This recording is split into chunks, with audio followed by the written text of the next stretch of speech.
That's a very long time. When the news cycle used to be 24 hours, now with these things, now with Twitter and Facebook and all this other stuff that's available to us, I used to say 24 minutes. It's more like 24 seconds now.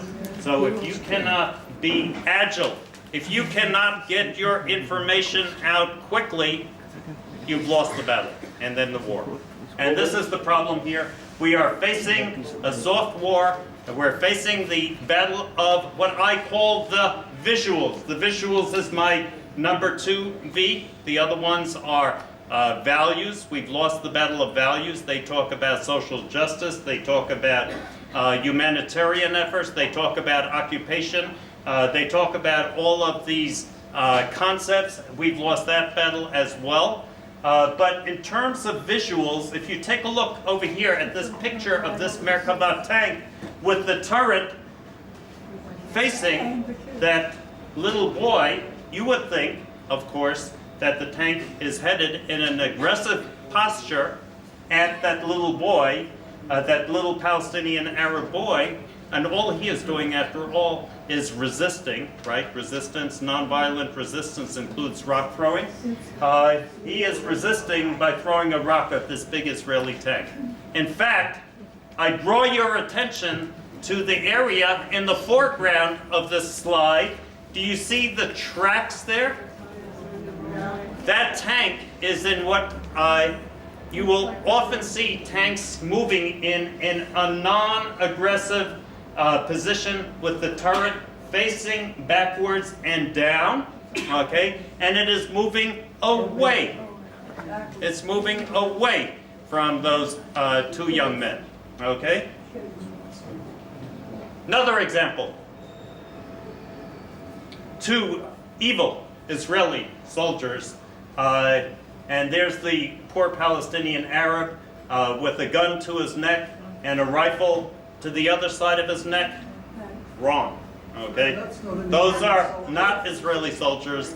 That is not standard issue weapons from the IDF, nor is the uniform, nor is the helmet Israeli. These are Palestinian Arabs that were posed there in order to get this picture out. Again, you get it out with WhatsApp, you get it out with Twitter, messages, messaging. It's all about messaging, messaging, messaging. Again, terrible colonialist Israelis have these poor Palestinian Arab children behind bars in prison, right? This is the picture that went around. What is it really? It's the gates to the Palestine Industrial Estate Development and Management Company. Okay, that was simply the gate to an industrial park that straddles the Israeli border in Gaza. Okay. Okay, all of this, which has been going on for years and years, has an enormous impact on Israel. It generates self-doubt in Israelis. It validates a dual narrative, which is what I was talking about. It makes Israelis think, my story isn't the only one, there's another story here. It makes Israelis internalize the claims of the other, and very often internalize those claims to the exclusion of concern for your own concerns. And it inhibits promotion of our rights. And there are two things that happen here. One is we tend to ignore Palestinian Arab violations of agreements. And I'm sure all of you have noticed this by watching the news. All kinds of things go on and you say, wait a second, how come that went by? How come that was allowed? You just sort of look the other way and don't bother. That's the first thing it does. The second thing it does is inhibit our ability to speak out for ourselves. Now, when I say our, it doesn't include everybody. I'm talking in the collective in terms of how it has affected Israeli mentality and most significantly, Israeli government mentality. Now, we have a vision about how it should work, and this is what our campaign, the Legal Grounds campaign, is all about. We want an Israeli leadership that believes in Israel's rights, speaks out about its rights, formulates policy based on its rights, practices public diplomacy based on its rights, educates its youth about its rights. Let me stop for a second. You know, they're talking now about Naftali Bennett, please God, becoming Minister of Education.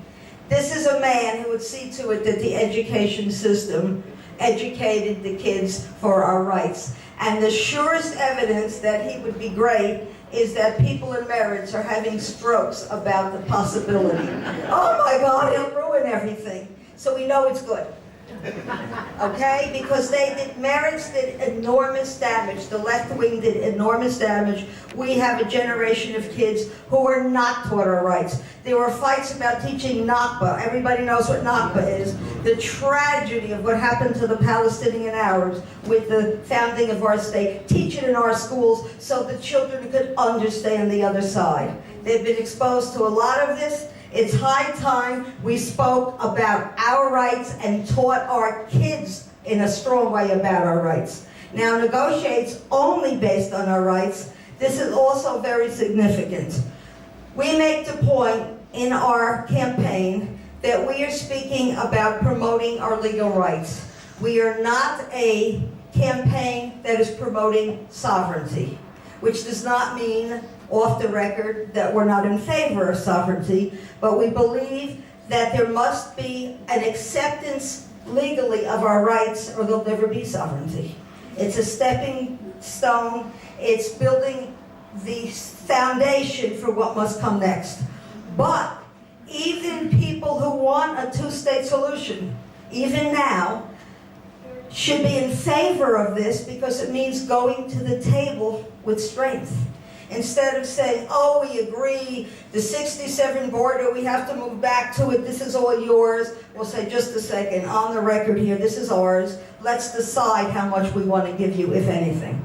It makes for a whole different mindset once you've incorporated and are willing to stand strong on your own legal rights. And that is what we are pushing. And if I can add, Arlene, that Daniel Reisner, who is considered a man of the left, he was the chief advocate general for the IDF for a number of years, has said just that. He said he believes in exchanging land for peace, but he believes in doing it based on our rights, that we have superior rights over these territories. And I would refer everybody here to a monograph that was written by, well, not only a very good friend of mine, his name is Dan Diker. He's a senior fellow and scholar at the Jerusalem Center for Public Affairs, and now he's also the chief operating officer at the Voice of Israel. You guys listen to Voice of Israel? Yeah. Please do, because I'm on it fairly often. But Dan wrote a monograph a number of years ago. Excellent, excellent, excellent. It's called Rights-Based Diplomacy, Not Concessions-Based Diplomacy. And I would say if I were giving a course in this, that's required reading. Arlene? Okay, let's move on. Okay, yeah, I made the point already, that it establishes a basis for sovereignty. Now, we're also looking for a change in public perceptions. I wish, but we do not have the money, which is maybe $500,000 or $1 million, to do a full-fledged public campaign. But with what we are doing, and we'll get to that in a minute, we want to change public perceptions as much as possible, and it's a two-way street here. As we get leaders to speak out about the issues, the public is affected and starts seeing things differently. Thank you. And as the public sees things differently, it puts pressure from the electorate on the officials, and it has to work both ways at the same time. That's the way we see it, that's the way we're going. So what are our rights? These are legal arguments and documentation. Amongst the papers you'll find here is a summary of what we're talking about here. I encourage you to take this these pieces of paper and keep them, because if you want to make arguments, you need the facts, and the facts are here. We start with the 1922 League of Nations mandate for Palestine. It actually starts with the San Remo Conference in 1920, which is the legal precursor to the League of Nations mandate. But it's very important to understand that this is binding in international law. It was a unanimous vote in the League of Nations that there would be a mandate system applied to Palestine, which is recognized as a homeland for the Jewish people. The British were supposed to administer it and oversee it, but the mandate system was supposed to be temporary administration with the idea that indigenous population ultimately would become independent. Let me speak briefly about Article 80 of the UN Charter. This is extremely important because that mandate for Palestine was instituted as part of the League of Nations. What happened between 1939 and 1945, I don't have to tell you. League of Nations ceased to exist as an entity. In its place came the United Nations. This article, Article 80 of the UN Charter, is sometimes referred to by our adversaries as the Zionist article. Why? Because what it did was state very, very clearly that all mandates, all trusteeships, all agreements that were in force pre-1939 will continue after 1945. Now, the 1947 United Nations General Assembly Partition Plan is not legally binding. Did we get Jordan back? What? Did we get Jordan back? No, this has nothing to do with Jordan. This is Palestine minus Jordan. When Britain said, we are finished, we're going to pull out, a recommendation in 1947 was made, what do we do now? And the main reason Britain wanted to pull out is because the Arabs were giving them such a hard time. So the UN General Assembly voted a resolution that Palestine be divided into an Arab state and a Jewish state. That is already contrary to the mandate policy, which said it was a Jewish homeland. But what's important, and people refer to it on the other side, the Arabs refer to it to this day, and say that we have no right to anything outside of that original 47 dividing line. But United Nations General Assembly resolutions are only recommendations. They have no legal status. They are not binding in international law. So they would carry no weight anyway. But the second factor here is that the Arabs refused.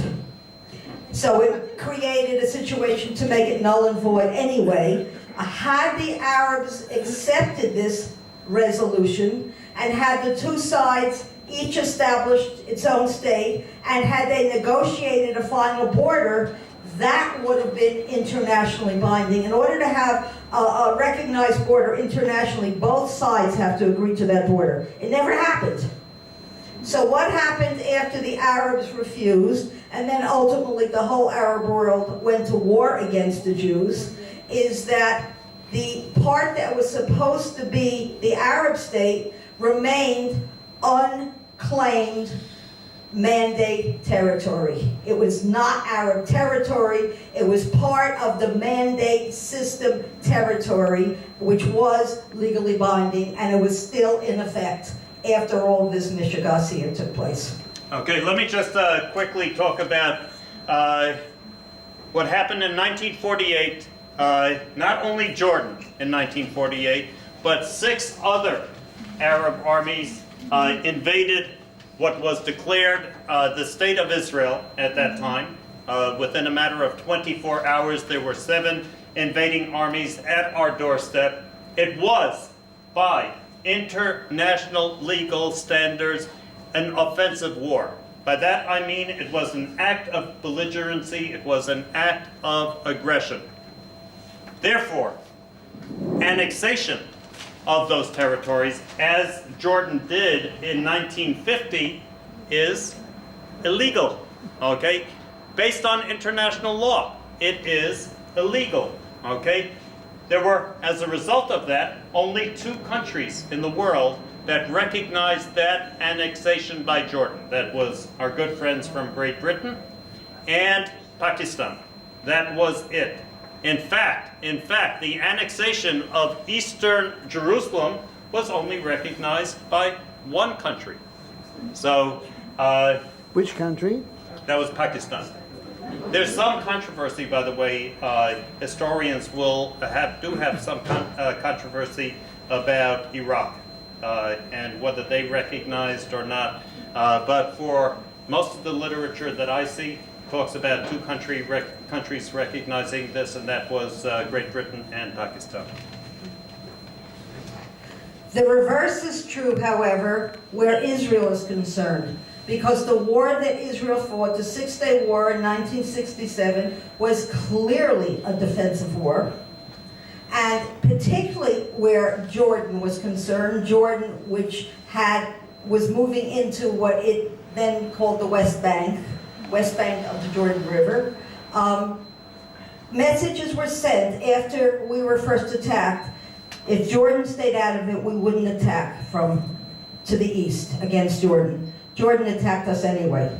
What we did was defensive. Therefore, if we moved into Judea and Samaria, it was a defensive act, and therefore it was legal according to international law. The 2 positions are opposing positions, and we had a legality there that Jordan did not have. Now, you want to pick this up? Yeah, sure. So therefore, Judea and Samaria was not controlled by a legal sovereignty. That is a very, very important fact here that we have got to recognize. There was no legal sovereign entity in those areas, not the Ottoman. There was no, the Ottomans weren't, everything okay, Rafi? Okay. Jeff, sorry. If you can move a little less towards the left. You're asking me to move left? Okay, move right. This is the OA. So move right a little because there's the glare from that light. Oh, okay. So move right. Move my right, again, I'm sorry, your left, what can we do? All right, I'll try to stand over here. I hope I'm... No, the other way, Jeff. But This way. Okay, the problem is I'm blocking He's going to people block over the there. screen if he stays No, he's not blocking the, no, he's not blocking the from screen. the people there, not for you. Okay. Is this okay? Can you That's- see now? How's that? That's fine. Better? Okay, all right. In order to apply the laws of a belligerent occupation, there has got to be not a high contracting party, there has got to be a sovereign in place.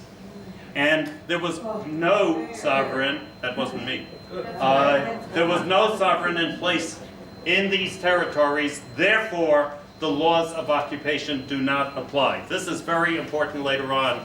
If you want to have a conversation about Doch Levy, about the Levy report, this is a very, very important fact here. Then it is often said by the opposing side that we are guilty of occupation according to the Fourth Geneva Convention. But the fact is that it does not apply to our situation. The Fourth Geneva Convention was adopted mindful of what the Nazis did, and it had to do with coercive movement of large numbers of people. Israel coerces nobody to move into Judea and Samaria. This is individual movement voluntarily. The convention has no application to our situation, even though they tried to make it sound as if it does. Just for reference sake, if you do want to take a look at this later on, it is Article 49, Section 6 of the Fourth Geneva Convention, and it applied to areas like areas in Czechoslovakia, former Prussia, Germany, and parts of Poland. Now, let's move on to the levy report, because as Arlene said, our campaign is loosely based on Doch Levy, on the levy report. First of all, one of the most important things that the levy report stated was that our case here in Judea, Samaria, the fact that we control Judea, Samaria, is sui generis. Sui generis is a legal term that basically says this is a unique, one-of-a-kind case. Therefore, all other precedents do not apply. We cannot talk about the Turkish occupation of northern Cyprus. We cannot talk about this in the same vein as the Moroccan occupation of Western Sahara. This is, by the way, both of these cases are ongoing. As we speak now, both of these cases, we have two major Islamic countries that are occupiers in the true sense of the word, but nobody pays attention to that. You know, of course, Jeff talks about sui generis in the legal term as meaning unique, but we're also unique here in Israel because the world likes to apply different standards to us. And they apply pressure and they make accusations where it would not be the case with any other country in the world. And one of the people on our legal advisory board, we have an excellent board of international lawyers, is Eugene Kontorovich.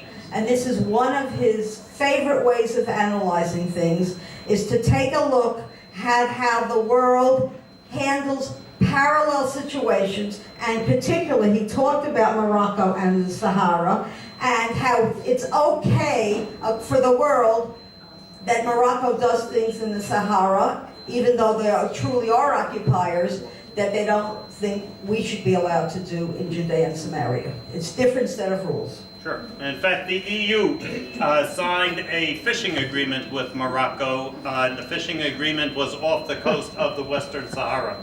So they engage in commerce, basically, in occupied territory. But you know, and this is a very key thing now, you know what's going on with the EU with not wanting to accept any produce from Judea and Samaria and wanting produce labeled separately and all. Again, a different standard, an unfair and unreasonable and aggressive, hostile standard. So what Arlene and I decided to do when we started this campaign, by the way, it was in the planning stages well through 2013. We launched it officially at the beginning of 2014, was we decided to embrace basically the four conclusions of the levy report, one of them being that our case here is sui generis. Therefore, Israel is not in violation of any of the laws of occupation. We are not, therefore, belligerent occupiers. Therefore, the settlements are not illegal. What Bibi called for at the time that the commission was mandated was a clear statement, never mind this illegitimate, that the State Department and that the American administration uses all the time. He wanted a clear statement, not, are you half pregnant? Okay. Is it legal? Is it illegal?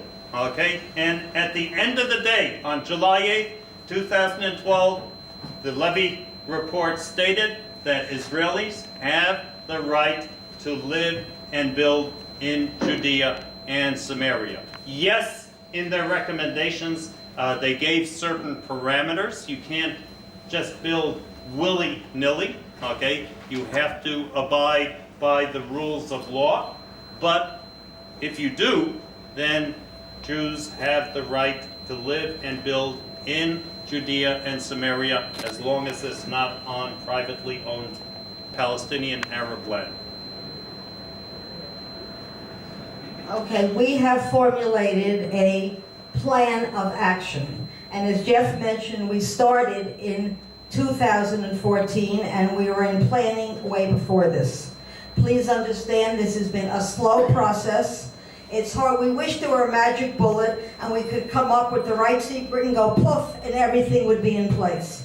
But what we recognize, the reality is this is not so. This is a long-term operation. And you can only go step by step by step, because what we're doing is changing the paradigm of thinking. We're trying to reverse that Oslo thinking. And it doesn't happen overnight.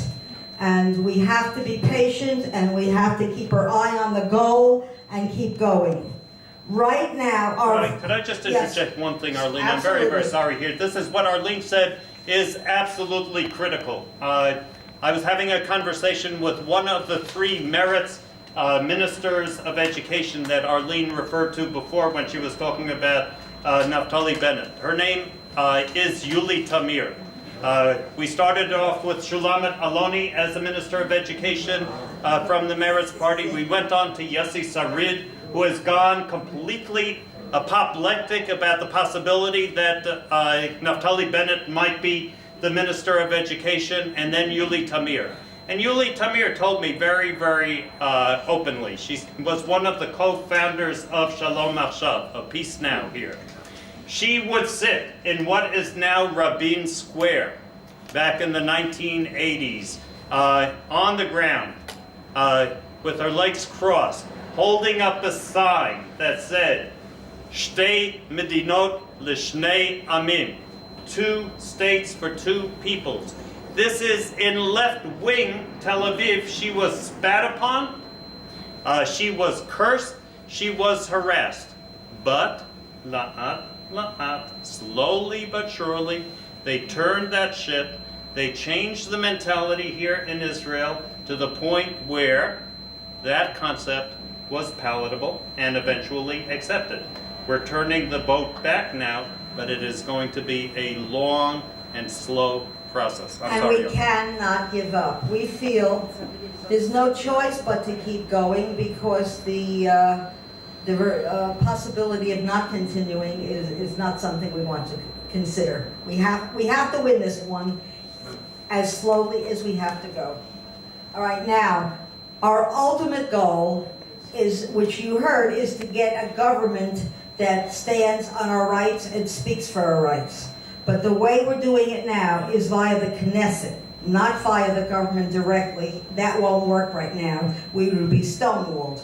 So we are doing education in the Knesset, and I will tell you this has been a terribly hard time for us, because first we had an election, and then they're taking forever and a day to form the coalition, and some of the best people we had working with us, and you're going to see pictures of them in a minute, are no longer in the Knesset.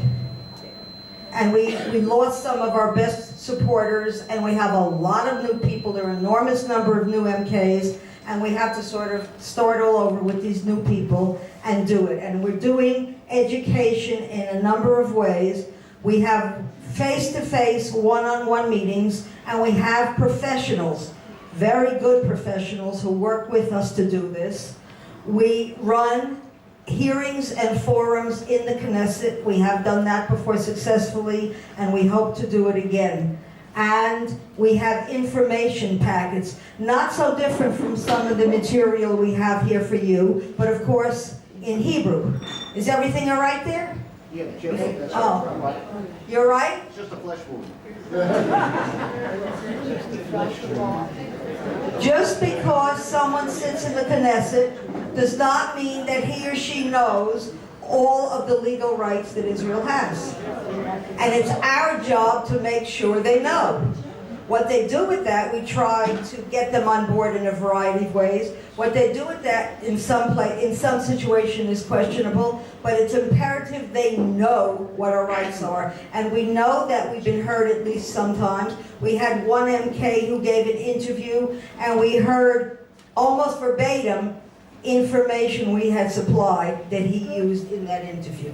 So that's one of the things we want to do, is to get MKs to advocate for these positions, to do op-eds, interviews, to put it on their Facebook pages, on their website pages, when they go outside of the Knesset and participate in forums and hearings, to talk about it, to advocate with others about it as well, members of Congress and members of various parliaments, that they should start to speak for this issue because we have encouraged them, promoted the idea, and provided them not only with the information, but with a cadre of lawyers who's available to answer questions. Can I just jump in for a Absolutely. second? Because members of Congress is my specialty. Not only do I pick them up when they come over here, but twice a year I also go over to the States and spend the major chunk of my time in the States down on Capitol Hill and at the State Department. And one of my talking points consistently when I'm down in Congress is something that I call breaking TGLB. TGLB. TGLB is not a sexual liberation movement on campus. TGLB stands for the Trans Green Line Boycott. There are hundreds of millions of dollars coming from USAID. USAID stands for the United States Agency for International Development. There's another $60 million that comes from MEPI. MEPI is the Middle East Partnership Initiative. It's also out of the State Department. When they fund projects in Judea, Samaria, or what they call the West Bank, zero goes to any project that might involve a Jewish resident, a Jewish community, or a Jewish institution. So, when I get, let's say, officials from the State Department, from the U.S. Jerusalem Consulate, from the U.S. Embassy together at Ariel University to talk with, on one side of me, Dr. Colby Anker, a hydrologist agronomist from Tel Aviv University and Ariel University. On the other side of me, Dr. Jawad Hassan, a hydrologist from Al-Quds University. And we talk about hooking up the non-existent water sewage treatment facilities in Salfit, the Palestinian Arab town of Salfit, with the very sophisticated water sewage treatment facility in Ariel. All it'll cost the State Department would be a few $100,000 in order to research and implement that project. It would be a win-win-win. The Jewish communities would win, the Arab communities would win, and the environment would win. We get $0, okay? So, legal grounds has very much to do with breaking TGLB, because if we cannot talk about our legal rights, if our leadership does not talk about our legal rights, then what members of Congress do, as I am on my way out, is they will tell me, Jeff, I am 100% with you and would love to move forward and pressure the State Department. But I cannot be more Catholic than the Pope. I cannot be more Zionist than the Prime Minister of Israel. So you get your guys over there in Israel to speak up about this, and we'll take it from there. Okay, don't go away yet. There's another thing here. This is public relations outside of the Knesset. I think I mentioned before, we don't have the money, which would be probably close to $1 million, to do a full-fledged public campaign. But we do a modified form of it because we do public relations.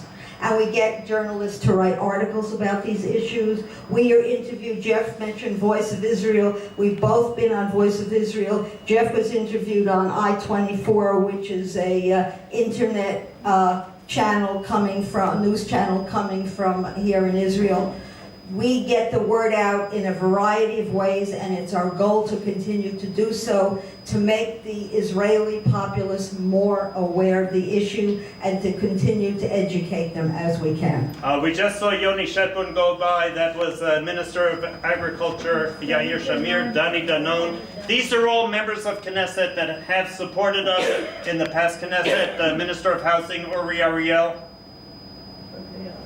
Naftali Bennett, big supporter of ours. In fact, he called for the instatement of the Levy report. This is Shimon Ochayon, unfortunately not in the current Knesset. Great guy. Ayelet Shaked was a big, and it remains a big supporter of ours.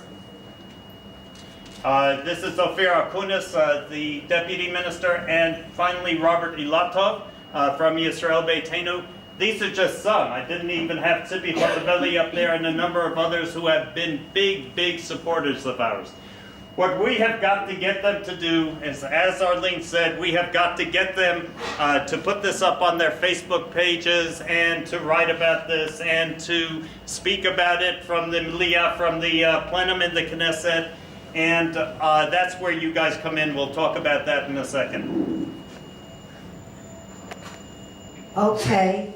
As I said, we would like to do a massive public campaign. We cannot now. When our angel comes along and says, okay, here's your $1 million, we'll do it. But in the meantime, there are things we can do. Now, I wrote a posting yesterday. For those of you who don't know, I write regular postings about what's going on in Israel.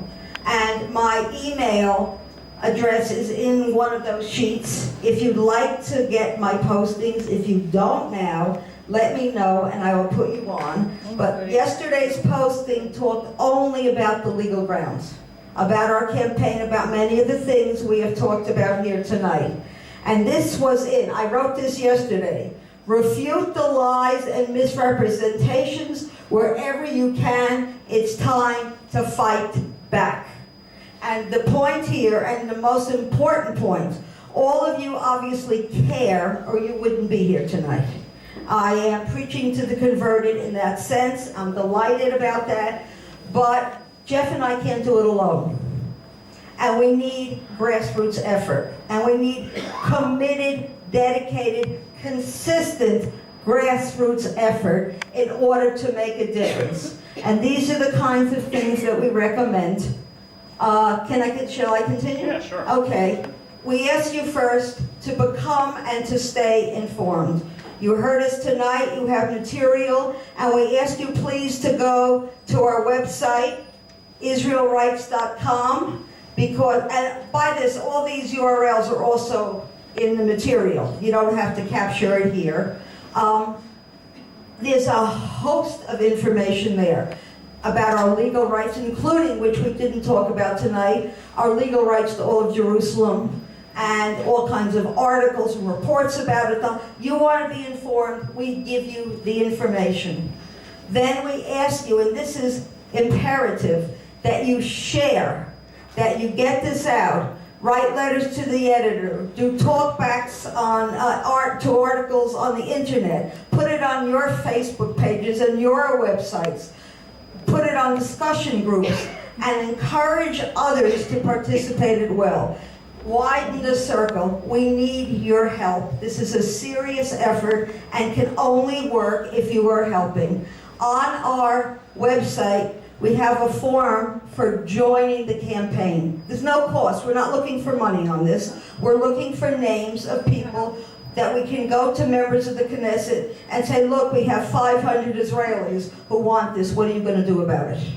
And we need people to go to the website, to sign on, and to become members. And then you can communicate with members of the Knesset. We will send out information that such and such an MK should receive communication from you via Facebook. There is the importance of challenging misappropriated language. And that's the kind of thing I was talking about before. If you see somebody saying illegal settlements, challenge it and say these are Jewish communities in Judea and Samaria that are legal.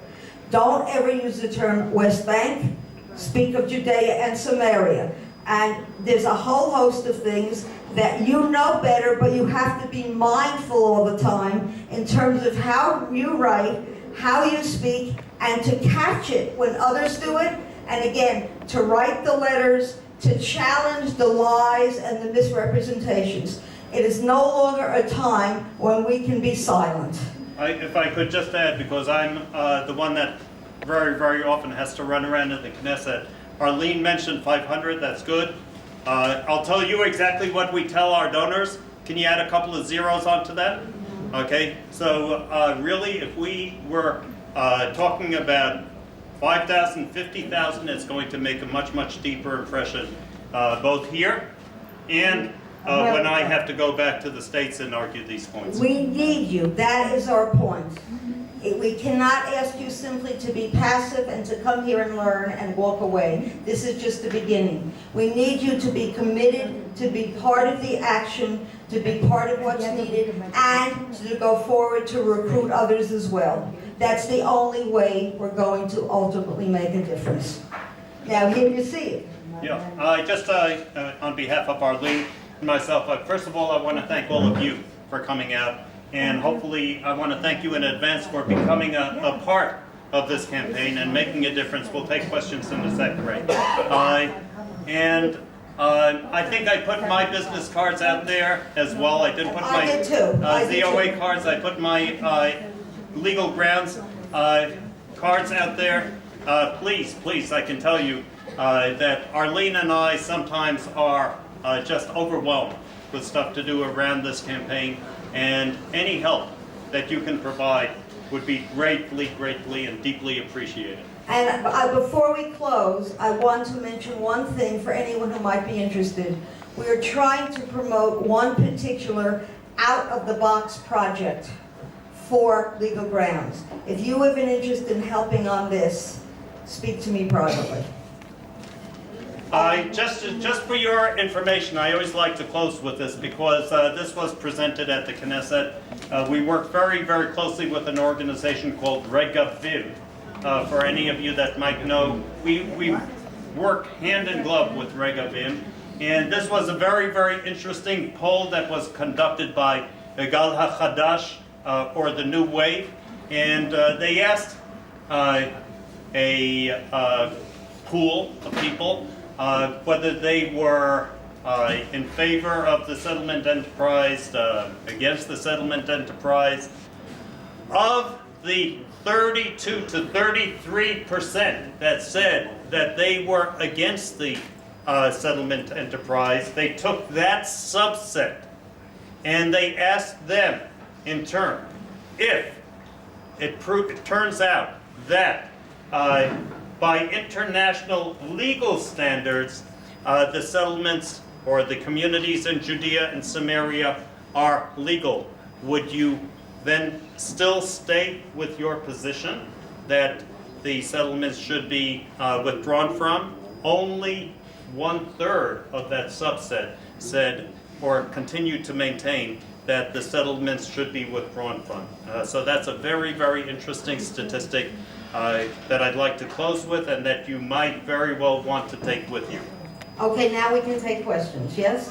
You've been, It's not a question. oh, I would like to know why you cannot drop the use of the word settlements. Why? Call them communities, I do when I write. or suburbs. I do, that's part of my point in But terms of no, language. you had the word up there tonight. If it's, I, as a mother of children who lived there since the 1980s. I know we don't disagree with you, but Then that's, let's wait, do it. no, Take it stop. The terminology, if the levy report says settlements are not illegal, then we report what the levy report said. You can't ask us to change every use of the term when others use it in legal context. When I write my postings, I never use the word settlements.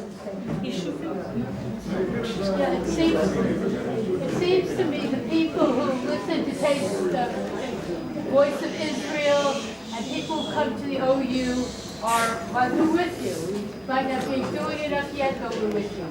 But I'm thinking the average Israeli is not listening to that. They're watching Channel 22, they're watching Channel 10. A conference that we're hoping to put together. It's not going to be cheap, but what we are going to try and do is put together a conference for the elite, for the opinion makers, for the academics, for the media, for the diplomats, for the jurists that will get this message out to that community, because you're absolutely right. Arlene and I have said, you know, we love you all, and we love seeing you at the Begin Center or wherever at the OU Center, but the fact of the matter is, we are basically preaching to the converted here, We have got to get the message out. The other problem is that even among the choir, even among the converted, a lot of people just simply don't know about this information. So we continue to reach out to both communities. Ted wants to. Ted? Ted? I'm one of the converted, Yes, I know. and for 10 years at least I've been arguing, forget about security, let's talk about our rights. It's a theme I agree, and I also Continue. stress the idea Can you continue with the this? negotiations are starting to be czars. How much are we going to get? So I'm 100%, but I want to point out something I've learned from all the comments on my site, that when you stress legal rights, you will find an avalanche of people saying and disagreeing with our legal rights. And it becomes a great big issue. And I always say in that regard, we aren't looking to go to a court and prove our legal rights. It has nothing to do with the dominant legal rights. But what is important is that we believe we have the legal right. And in law, that's called the color of right. We proceed with the belief and the knowledge that it's ours, and we don't have to prove it. And you don't have to get into That's a it. very good point. I like that. You know, and you don't That's right. You got to believe it yourself. Yes. When you began, you gave short sentences that our adversaries use regularly against us. And that reminded me that sometime after the Madrid conference, which I think was the beginning of the 80s, I presented Repeat the question. I presented without charge, when I had a lot of experience, to the Council of Judea and Samaria, a counter-campaign of slogans that they could use in that way, including the danger of Islam, which nobody wanted to refer to. They did not take any notice.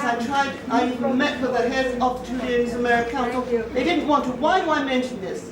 Not to mention something that I did, because I did a lot, but to point out that our enemies are not only our enemies, they're the people who really care, the people who are involved and have never had a proper political program. So we not only fight against our own people, we also fight against the government of Israel, which never had a proper diplomacy, counter-diplomacy program. And so what do? We ordinary people, I had an organization that fought it, but we never got the kind of support that we need. Your point, by the way, your point is well taken. Your point is well I just taken, feel and I'm that's seeing why. again the But we're in a 1980s. different time now. We may succeed this time. By the way, you're right about the slogans. enemies. You're right about the slogans. I'm You're not- right about the sound bites. That's why, You by have the much way, better- you all get the pun. We have legal grounds. Okay, that's why we You have understood. better media possibilities than we had then. Much better We media. hope to see. Right, but our adversaries also have those same. Some time ago, they said that the report would be published in English. Has it been published in English? Yes. And it's on. Not doing anything. What? ZOA No, I is thought he meant doing here. a Did you tremendous mean amount. here? And Wait a second. Did you mean here or in America? All Sorry, I as thought far you meant as here is concerned, I just had a meeting with the leadership from Im Tirtzu. You familiar with the organization? Great Zionist organization. Because here on campus, you go to the University of Haifa, you go to every university here with the possible exception of Ariel University, you will find a tremendous groundswell of what we call post-Zionism, okay? I am in the process of negotiating with Im Tirtzu now to develop a program here, as well as making the case in the United States through the ZOA campus program for our legal rights. So we're trying to do things on campus in both countries. It is a tough sell in the U.S. I can tell you, I'm a graduate, undergrad, and 2 graduate degrees of the university that, you know, that they had the anti-Semitism rating just recently of all of the universities in the United States. My school, and the school that my son went to, is commonly called Birzeit on the Hudson. That's Columbia University. I can tell you my experience when I was there between 2000 and 2004, when my son was an undergraduate there, and it was horrific. That campus was roiling, and I felt that I had to become a part of helping the Jewish pro-Israel community there on campus. I can tell you right now, not only COA, Stand With Us, Hasbara Fellowships, APAC, there are a slew of organizations out there trying to address exactly The what Horowitz Foundation does a lot of good work too. Horowitz, that's right, the David Horowitz Foundation, there are a bunch of them out there. No more on this, Jim? We gotta get to some people on this side. Okay, absolutely. Next one. For some 30 years, I've been hosting groups that visit Eastern Gush Etzion. I take them to see what an obstacle to peace actually is and to meet some of the monsters, including myself, who live there. And it's not talking to yourself. I get these groups lately, the last few years, through an organization called Green Olive Tours. There are reporters. I had one woman reporter, Katja Rittenbuch, from Germany. She writes for Der Spiegel and Der Allgemeiner something or other, and she wanted to visit a settlement. And she called Amanah, and she said she got so badly treated that you are your own worst enemies. And I'm still in touch with her. Today I had a group of 4 Germans. Who are you? My name is Bruce Burl. 4 Germans who are volunteers in Palestinian towns. 2 days ago I had 28 Anglican priests and people. We need to really not talk to ourselves so much, and sometimes we're our own worst enemies. Absolutely, absolutely. Has anybody here ever heard of Kathleen Paradas? No. Kathleen Paradas. She writes for the Huffington Post. She also writes for the Jewish Daily Forward. High-powered corporate lawyer from the Upper East Side of New York. She contacted me a couple of years ago. She's also on the board of Human Rights Watch, J Street, Americans for Peace Now, and the New Israel Fund. Okay, get the picture? Okay. All right, she contacts me because I'm the ZOA representative here, and she wants to meet, oh, she's not here now. She wants to meet the settlers, but all different kinds of settlers. She wants to meet secular settlers. She wants to meet Haredi settlers, ultra-Orthodox settlers. She wants to meet religious nationalist settlers. I'm not religious. Okay. Oh, I am religious. I'm not. All different kinds of settlers. So I said to myself exactly what you're saying, Mr. Brill. I said, you know, this may be a waste of 2.5, 3 days of my time, but I got to do it. At the end of this whole process, taking her around to, where are you from, Efrat or Tekoa? Okay, we took her to Tekoa. We had her meet Yael, I'll think of her name, a number of people there, and in various other communities. At the end of the day, we were able to move the needle. We were able to move the needle to the point where Kathleen wrote nothing about her experience, okay? And I considered that a major victory when she took me out to dinner, for dinner at Malta Mall. She said, "You are my new and best Zionist Organization of America friend." I said, "Kathleen, I'm your only ZOA friend." But the fact of the matter is, what you're saying is absolutely correct. We should be out there. We should be embracing these people. And olive tree tours, the Green Olive Tours is absolutely horrific. They pick up. By the way, do you all know about Birthright Unplugged? Birthright Unplugged? Okay, very often Birthright students will have the opportunity to stay beyond the Birthright trip. It's called Birthright Extended. What Birthright Unplugged does is it hooks them up with the Green Olive Tours, takes them to Beit Lechem. The Encounters program grabs them from Birthright Extended, undoes everything that Birthright does, and so having a person like you there to speak to them and to recapture them again is absolutely essential. It's a sin that people that are looking for the truth have to go through Green Olive Tours to visit a settlement. Right. It's insane. That's right. Jeff. Let's get somebody over here. In the beginning, you were showing the classic clips from Hollywood, and you didn't mention honest reporting. That's been really working to expose that for a long time, and these folks work so hard. I work very closely with honest I know, reporting. and I was surprised that you didn't mention it, because I know There are other organizations also. I mean, thank God we have a number of organizations.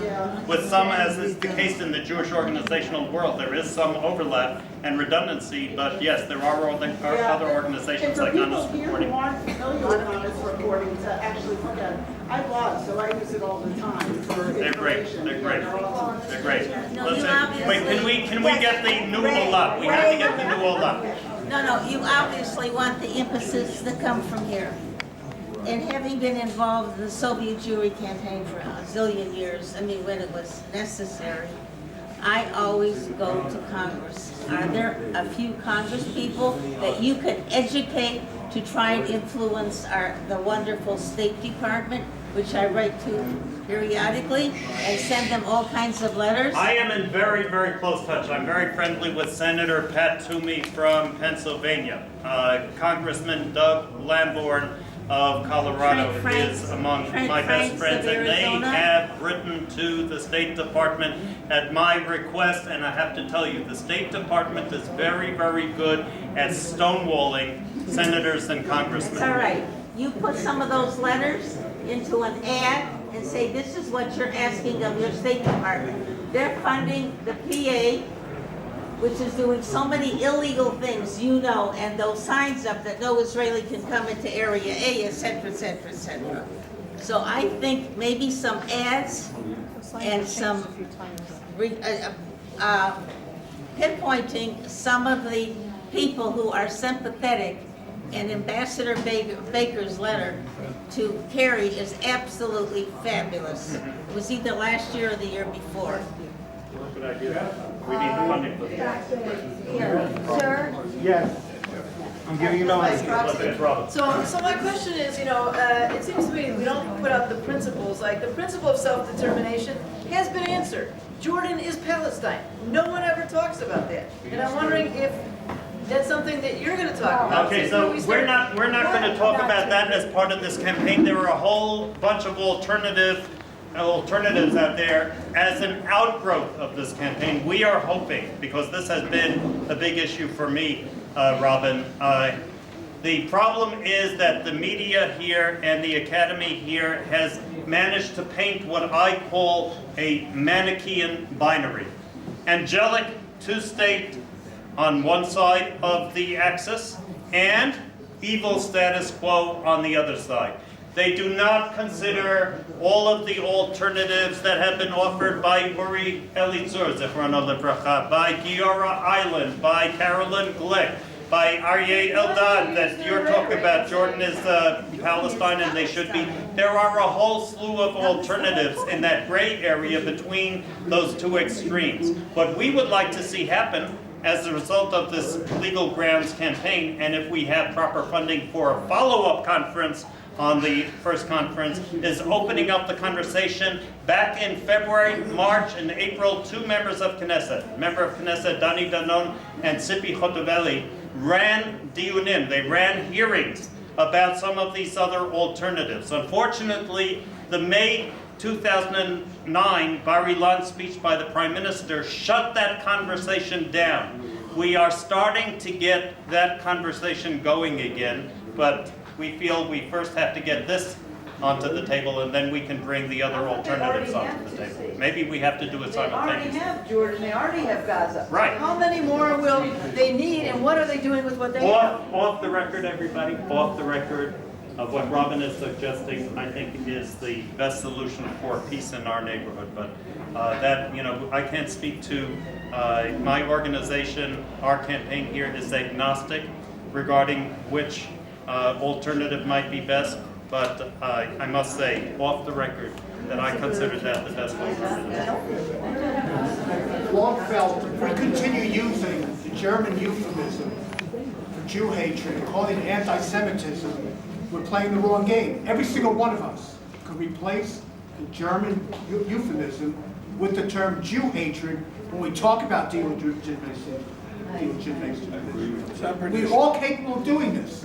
And everybody persists. There's an industry about the word anti-Semitism. We know the history. Wilhelm Barr invented in 1889 to ameliorate the word hatred.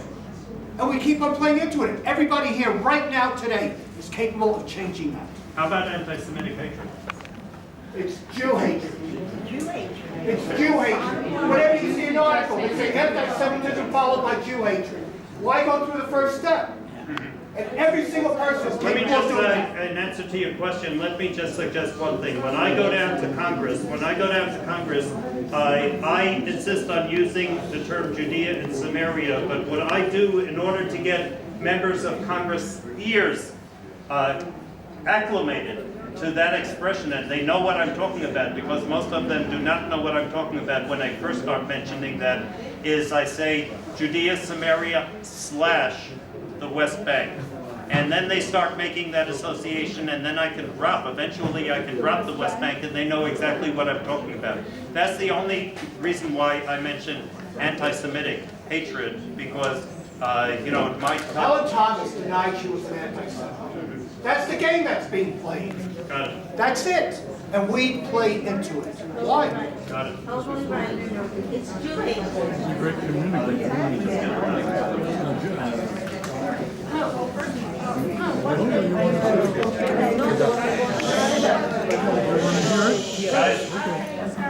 You mentioned earlier about narrative. Anytime anybody mentions a narrative, I say, no, narrative. We have history. But one thing that I have imagined, I mean, for all of their, you know, all the expressions, you know, we have more truthful ones. We have more truthful ones, you know, like to refer to Judea and Samaria instead of using their terminology of West Bank, for example. But one that I haven't found, and maybe we should look for one, is if we keep on using the word Palestinian, the Arabs never called themselves Palestinians until like the mid-60s, when the PLO was founded. But notice what we say. I see Khanna smiling. No, but the thing is, every time we refer to these Arabs as Palestinian, we're sort of I'll speak to her later on. we're sort of affirming as if they're a separate nationality, which they're not. And maybe we should think of a better term for them. That's all. No argument. I think that just about does it. Again, thank you. And turn your cell phones back on. Thank you. Ladies and gentlemen, I want to give a great thanks to Jeff and Arlie. Let's give them a big hand.